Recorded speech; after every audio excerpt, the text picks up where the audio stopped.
the emotions that you feel when you listen to music, some of it is visible, but some is invisible. What's going through your mind the first few moments that you guys go on stage? Like, what are you feeling? I'm sure it's a rush of different types of emotions. I feel like Lionel Richie whenever I enter the stage. There's a small amount of excitement and also the anticipation. You know, you never know what kind of crowd you'll get. But our tactic is always to try to, you know, just have a party and hopefully the audience will join in. And it's worked so far. A crowd sort of has its mind of its own. And when everybody's feeling good at the same time and sort of lift each other up in a way, the room that we play in sometimes become like electric, and that sometimes it's a bit of an overwhelming experience when you're on stage. One of my kind of favorite moments was when your laptop fell. Do you remember that? I can't remember whether I smashed it or it fell down. It fell, and then you picked it up later and just kind of like, ah! Yeah, well, it's the perk of being a rock star.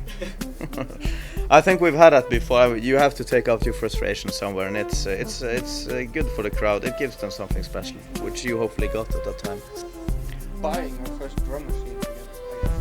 That's a good memory, yes. Our first drum machine, which was a Korg DDD1 digital dynamic drums, which we bought together. That's a fond memory. Two guys deciding to buy a drum machine together. Beautiful. It's beautiful. There was only two sort of music stores in the little town that we grew up in that sold equipment, and we would go in there, and we had this older other friend that looked as if he was older than us. He was extremely tall. It was an early period. Yeah, he had like a full-on mustache, although he was like, yeah. So he was, and he was very shy and very tall. He was a bit embarrassed, and we would go into these music shops and say to the guys that owned the store that, can we please borrow this piece of equipment for the weekend?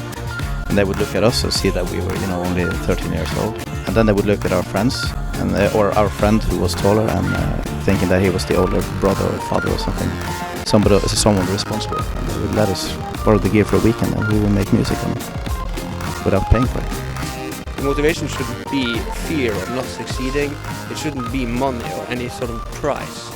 It's just when you kick back and try to have fun.